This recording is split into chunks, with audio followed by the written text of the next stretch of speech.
मैं एक कॉलेज से निकाल दिया गया था क्योंकि कॉलेज के अध्यापक परेशान आ गए, प्रिंसिपल परेशान आ गया। उसने कहा कि तुम्हारे साथ सिवाय झंझट के कुछ नहीं, जो प्रोफेसर आता है वही कहता है कि या तो ये लड़का रहे या हम नौकरी छोड़ते। तुम ऐसे सवाल खड़े करते हो। अब तुमने कल एक प्रोफेसर को पूछा है कि क्या तुम सिद्ध कर सकते हो कि तुम अपने बेटे के ही बाप हो? बोलो, ये कोई सवाल है? मैंने कहा कि पहले आप ये पूछो कि उसने क्या कहा था। उसने कहा था कि मैं जब तक किसी चीज को सिद्ध ना करूं मानता ही नहीं। और उसका लड़का भी मेरी क्लास में पढ़ता, तो मैंने कहा कि ठीक है, मामला तय हो जाए, तुम ये सिद्ध करके बताओ कि लड़का तुम्हारा ही। बस वो एकदम नाराज हो गया। मैंने कहा उसने कहा था, उसने भड़काया मुझे। शरारत वो करे, फंसे मुंह, ये कोई बात है? बुलाओ उसको। पूरी कक्षा गवाह है कि उसने कहा था कि मैं जब तक किसी बात को सिद्ध न कर लूं मानता नहीं, मैं वैज्ञानिक बुद्धि का आदमी। तो मैंने कहा कि मैं भी वैज्ञानिक बुद्धि का हूं। ये लड़का तुम्हारा है, तुम्हें पक्का भरोसा है? किस आधार पर भरोसा है? तुम्हारे पास कोई प्रमाण? बस वो एकदम बौखला गया और कहा कि तुम क्लास से निकल जाओ। मैंने कहा मैं नहीं निकलूंगा, पहले तुम सिद्ध करो। अगर तुम सिद्ध कर दोगे लड़का तुम्हारा, मैं सदा के लिए क्लास से निकल जाऊंगा, बात खत्म। फिर मुझे नहीं पढ़ना। फिर क्या पढ़ना है? यही पढ़ने आया था। तुमको निकलना हो निकल जाओगे। तुम निकल गया, गुस्से में आपके पास पहुंच गया। प्रिंसिपल थोड़ी देर सोचता रहा। उसने कहा कि बात तो तुम ठीक कहते हो, मगर ये बात ऐसी कि मैं भी सिद्ध नहीं कर सकता। मेरे भी लड़के, ये तुम झंझटों की बातें खड़ी करते हो। तुम यहां से छोड़ ही दो, दूसरे कॉलेज में चले जाओ। मैंने कहा मुझे कौन दूसरा कॉलेज भर्ती करेगा? गांव भर में मेरी बदनामी।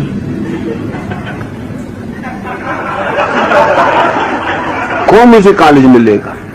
आप सिफारिश करोगे? आप लिख के दो। मैंने कहा कि मैं लिख के नहीं दे सकता, क्योंकि मैं लिख के दूं कल तुम वहां कोई गड़बड़ करो, गड़बड़ तुम करोगे। मैंने कहा वो मैं लिख के दे सकता हूं कि करूंगा? मैं तो जो कहता हूं वो लिख के भी दे सकता हूं। ये बेईमान कौन है, मैं हूं या तुम? तुम कह रहे हो कि लिख के नहीं दे सकता, फोन पे कह दूंगा। अरे जब फोन पे कह सकते हो लिख के दे दो। जब मुंह चला सकते तो हाथ चलाने में क्या हर्ज है? तुम्हारा मुंह क्या हाथ से गया भी था? समझो तुम फिर कब उसकी बातें शुरू कर दो। इन झंझटों की बातों के कारण हम तुम्हें अलग कर रहे हैं। तुम बात में से बात निकाल लेते हो। तो मुझे एक कॉलेज में जाके, सबसे गांव का रद्दी कॉलेज था, जहां कोई जाते ही नहीं था।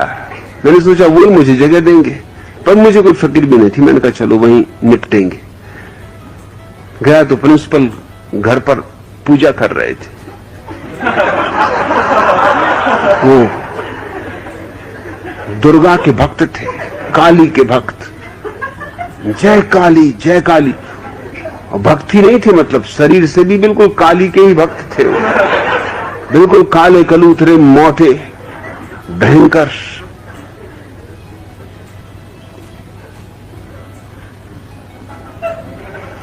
उनको लोग अवधूत कहते थे। एकदम जय काली ऐसा उद्घोष कर रहे थे कि सारा मोहल्ला कपा जा रहा था। मैं बाहर बैठा रहा, सुनता रहा। मुझे भर्ती होना था। जब वो बाहर निकले, मैंने उनसे कहा कि मैंने बहुत भक्त देखे, मगर आप जैसा भक्त नहीं देखा।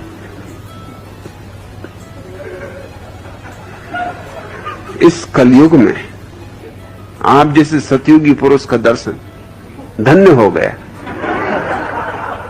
उन्होंने कहा बेटा तू पहला युवक है जो मुझे पहचान पाया। आज तक मुझे कोई नहीं पहचान पाया। अरे दूसरों की क्या, मेरे घर के, मेरे बेटे, मेरी पत्नी, मेरे भाई, कोई मुझे नहीं पहचानते। वो समझते हैं ये पागल है। मैंने कहा वो सब पागल।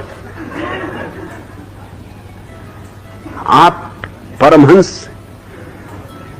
मुझे उन्होंने फौरन कॉलेज में भर्ती कर लिया। फिर पूछताछ ही नहीं की कि तू कहां निकाला गया, क्यों निकाला गया। और फिर जब भी कभी कोई मौका आता तो वो ये बात चूकते नहीं थे कहने से कि यह एकमात्र युवक है जो मुझे पहचाना।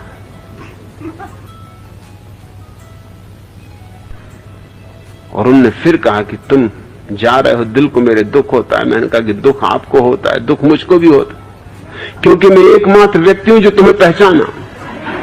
उन्होंने कहा क्या मतलब? मैंने कहा कि अब तो मैं जा ही रहा हूं, तो अब सच्ची बात कह दो कि मैंने तुम जैसा मूर्ख आदमी नहीं देखा। लोग ठीक कहते। कहा क्या मतलब? मैंने कहा कि मैं पहचान गया था उसी वक्त कि किस ढंग के आदमी हो, तभी तो मैंने कहा कि हाँ सतयुगी हो आप। कोई मूढ़ ही इन बातों में आएगा। कलयुग में कहां से सतयुगी होगे? कलयुग में कोई कैसे सतयुगी हो सकता, तुम्हें बताओ।